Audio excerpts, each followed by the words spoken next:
जादुई टीवी। सुनो, तुम्हारे बाबूजी तो कब के गुजर गए। अब उनका जो सामान है वो पड़े पड़े कबाड़ा हो रहा है। बेच ही दो, कुछ पैसे आ जाएंगे। बात तो सही है, अगले संडे फुर्सत में यही करेंगे। अगले संडे रोहित सारा सामान कबाड़ी को घर बुला के दे देता है। तभी उसकी नजर बाबूजी की पुरानी टीवी पर जाती है, जो इतने सालों तक कूड़े में पड़ी थी, फिर भी चमचमा रही थी। टीवी तो देखो, जैसे एकदम नई हो। हाँ, बाबूजी को टीवी देखना बहुत पसंद था। उनका सपना था कि वो टीवी पे आए। एक बार मौका भी था जब वो अपने गांव के गाने सुनाने किसी चैनल पर जाने वाले थे, पर मैं और मेरा भाई लड़ पड़े और बाबूजी को घर पर ही रुकना पड़ा। चला के देखे क्या? हाँ, क्यों नहीं, देख लेते हैं, शायद ही चले। बाबूजी ने उस लड़ाई के दिन के बाद टीवी देखना ही छोड़ दिया था। टीवी चालू करने के लिए उसमें केबल वायर लगा दिया जाता है। एक न्यूज़ चैनल चालू हो जाती है। स्वर्ग की सीढ़ी के रास्ते हैं तीन, तीनों के तीन रास्ते हैं संगीन।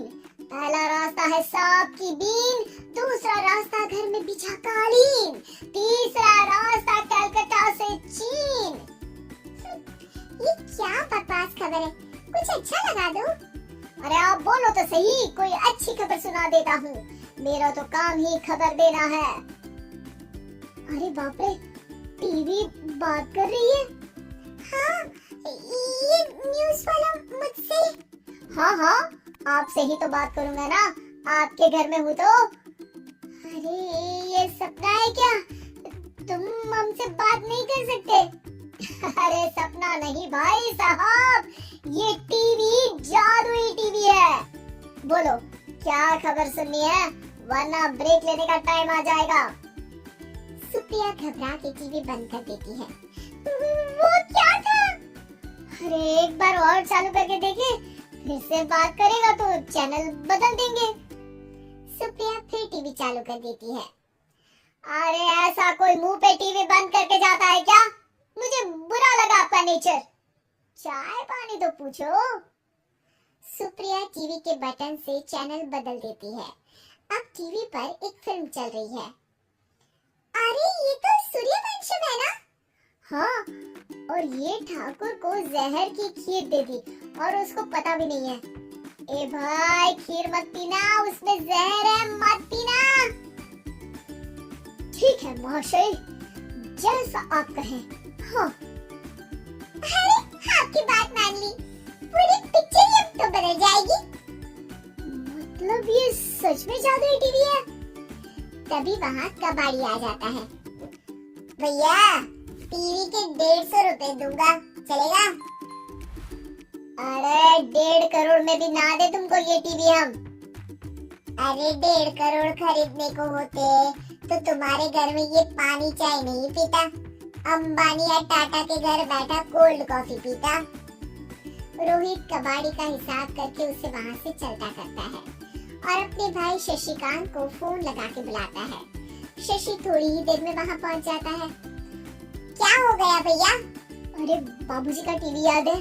हाँ, जिसमें घुसे रहते थे हमेशा वो, और अपने को कुछ नहीं देखने देते थे। अरे वो अब जादुई टीवी बन गया है। भैया, आपकी बकवास करने की आदत अब तक मिल गई। अरे आपके घर में बच्चे हैं, अब तो बड़ों जैसी बात करो। रोहित जाके टीवी चालू कर देता है। टीवी पर एक जादू का शो हो रहा है जिसमें एक जादूगर है। अब मैं अपनी टोपी में से कबूतर निकालूंगा। श्रिंग ब्रिंग शरिंग बम फपा फुफी फपा पाव। टीवी से कबूतर निकलता है और शशिकांत के सर पर आकर बैठ जाता है। भैया, ये क्या हो रहा है? भैया इसे उड़ाओ। ए कबूतर, जा कबूतर, चल निकल। अब मैं टोपी में से सांप सुनते ही शशिकांत कांप जाता है और भाग के टीवी बंद कर देता है।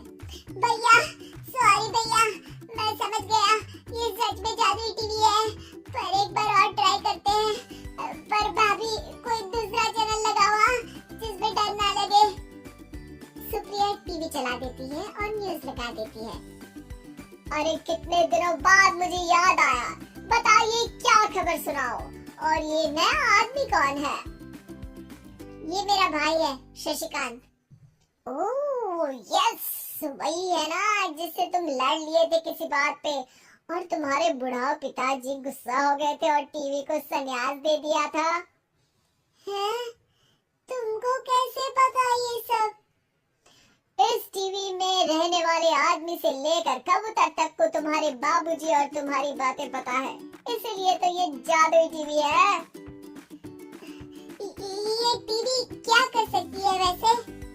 तुम जो मांगो दे सकती है, कहानी बदल सकते हो, खबर बदल सकते हो, कोई चीज मांग सकते हो। अरे भैया, ये टीवी मैं लेके जा रहा हूँ। बाबूजी का लाडला तो मैं ही था ना। अरे ऐसे कैसे? मैं बड़ा बेटा था। अब तक मेरे घर में टीवी थी ना। अब तक कहाँ गए थे पिताजी के लाडले? तुम्हारी गलती का एहसास भी है। अरे भैया ज्यादा ना बोलो वरना भूल गए आपके दांत तोड़ दिए थे मैंने उस लड़ाई में। मेरी बीवी के सामने मेरी बेइज्जती करता है। रुक। दोनों भाई हाथापाई पे उतर जाते हैं। रुक, बताता हूँ तुझे कि कौन बड़ा है। अरे छोटे का दम तो देख लीजिए आप। ये खबर आपके बाबूजी को देता हूँ। तभी टीवी अचानक बंद हो जाता है। अरे शायद टीवी नाराज हो गया। और लड़ लो, आए बड़े खली बनने।